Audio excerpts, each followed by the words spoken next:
How did you recognize my border? I went to the India-Pakistan border at Bangun. At where? Bangun. The border is not a defined line. It's a mass of trees and bushes and riverine waterfare. And these people who you saw were not refugees from East Pakistan. I can arrange a lot of influx of refugees into Pakistan if you like to come with me to East Pakistan. I'll show you how they're coming from India. But they're not coming in, nor are my refugees going back to India. You're saying that the people I saw coming with their kitchens and their houses on their heads and all their belongings with them were not refugees from Pakistan? No. My impression is, President, that, and it seems to be one that's shared by many other observers who have visited the camps in India, that the Bengalis are leaving because they feel insecure and because they feel that there is a persecution against them by the army which will continue. No. Is it in your thinking that there should be persecution against these people?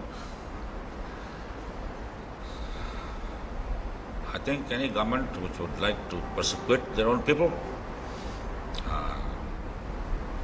is nothing but exaggerated lies. Army has persecuted nobody. Army has tried to save 70 million people of East Pakistan against armed rebels of East Pakistan who were excited and incited by a new theory and philosophy of Awami League for secession. The vast majority of Pakistan, in East Pakistan, have heaved a sigh of relief that this trend and this movement and this agitation has stopped because of army action. So you're saying, to your knowledge, there has never been, and there is not now, a selective policy of genocide of any kind in East Pakistan? Most certainly not. The most common criticism against you abroad is that you are out of touch, that you don't know what's going on in East Pakistan. What is your comment on that? Well, if a head of a state is out of touch with any part of his country, I don't think he has any damn right to remain a head of state. I'm a soldier, basically, and you know I'm not a politician. I don't want to stick to this job. The moment I find I'm out of touch with my people, I shall quit. I'm not out of touch with people. I know East Pakistan like the palm of my hand. I've served there in many capacities. I know East Pakistan more than the East Pakistanis know themselves because they haven't got the facilities to move around like I have. So, answer to your question is that I'm not out of touch. I know exactly what's happening. And what's more, I have visited East Pakistan. I'll continue visiting East Pakistan. And how can, when you say out of touch, I happen to be a head of a state consisting of 120 million people.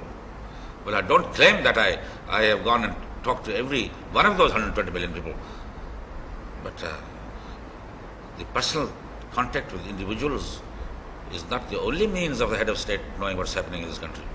There's no doubt in your mind that all that's going on there you know about. Absolutely.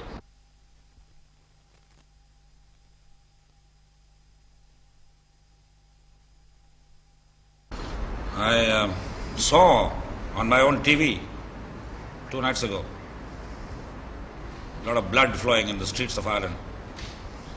I saw the armed forces going for these civilians, and I saw the civilians going for the armed forces. It made me wonder whether I was watching a scene in Pakistan or somewhere else. I was assured that it was in Ireland. So what do you people talk about? Army genocide and army repression. The basic fact is that no government worth its name will allow lawlessness. No government worth its name will allow this kind of brutal activities against their own people.